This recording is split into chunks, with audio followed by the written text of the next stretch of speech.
Before we dive in, if you love real, raw stories about love, heartbreak, and betrayal, hit that subscribe button and share your thoughts in the comments. I want to hear how you would handle a story like this. I thought I knew him. I thought I understood every corner of his mind, every nuance of his personality, every joke, every quirk. His name is Daniel, my husband for almost 6 years. Everyone said we were the perfect couple, my rock and my soulmate, as he used to say. But everything changed the night I embarrassed him, and I realized I hadn't known him at all. It was a small thing at first.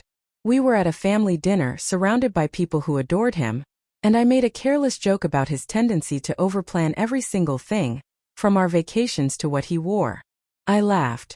The room laughed, but the way his smile faltered, the way his eyes darkened for just a second should have stopped me. I didn't notice, or maybe I didn't want to. That night, he was unusually quiet on the drive home. Usually, he would narrate the entire evening in detail, teasing me gently, pointing out every funny moment. But that night he didn't. His silence was a wall between us. In the days that followed, small signs began to crop up, subtle, almost easy to dismiss. He started taking calls in the other room, closing his laptop when I walked in. Sometimes I'd see him texting quickly, his thumbs moving faster than I could follow. When I asked who he was talking to, he'd say, "Just work stuff." And I'd nod, pretending to believe him. But deep down, a gnawing doubt started to form. I questioned myself first. Was I imagining it? Was I too controlling, too paranoid? I replayed that joke over and over, wondering if I had wounded him more than I thought, if he was retreating from me because I had crossed a line. Then came the first real crack. One evening I came home early from work.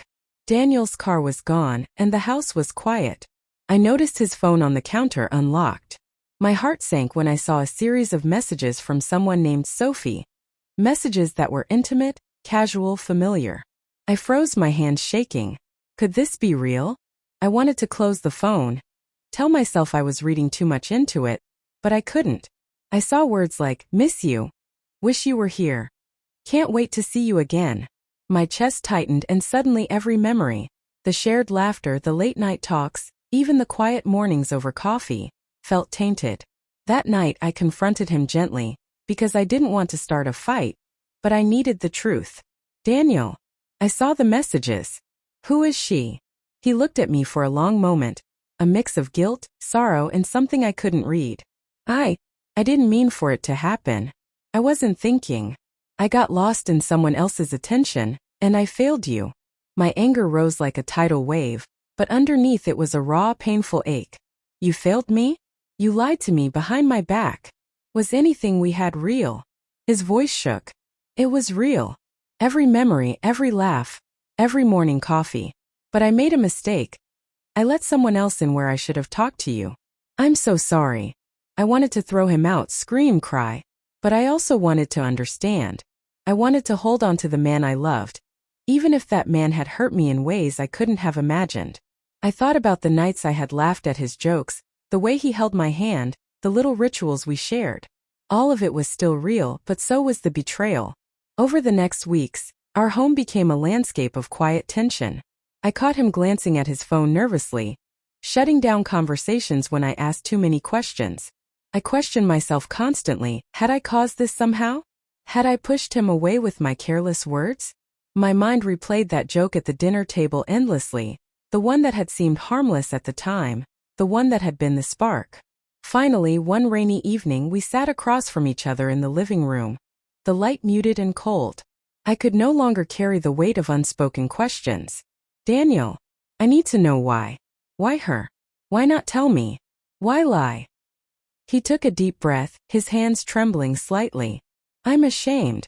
I hurt you and I can't take it back. I was lonely in ways I didn't admit, and I let someone else fill a void I should have talked to you about. I'm not trying to excuse it. I'm trying to be honest." And for the first time in weeks I saw him. Not the perfect husband everyone envied. Not the man I had thought I knew completely. I saw a human being, flawed and scared, trying to make sense of his mistakes. We talked for hours that night, exposing everything. Our fears, our insecurities, our regrets. I admitted my own part, the careless joke, the moments I hadn't paid attention, the ways I had taken him for granted. He admitted his failings. And slowly, amidst the heartbreak and anger, a fragile understanding began to form. Healing wasn't instant. Trust once broken is difficult to rebuild. But we started small. A quiet breakfast together, shared chores, walks in the park, conversations about feelings instead of assumptions.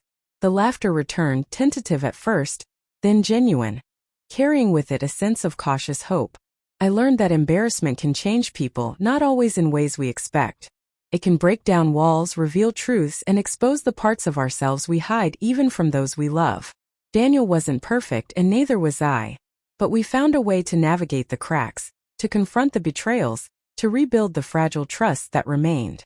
If you've ever humiliated someone you loved, or felt betrayed by someone you trusted, I want to hear from you. How did you cope? How did you rebuild? Or did you walk away? Share your story in the comments. I read every single one. And don't forget to subscribe for more real, unfiltered stories about love, heartbreak, betrayal, and the messy, complicated beauty of human relationships. Sometimes the people we think we know the best are the ones who teach us the hardest lessons. And sometimes the hardest lessons lead us to a better understanding of ourselves.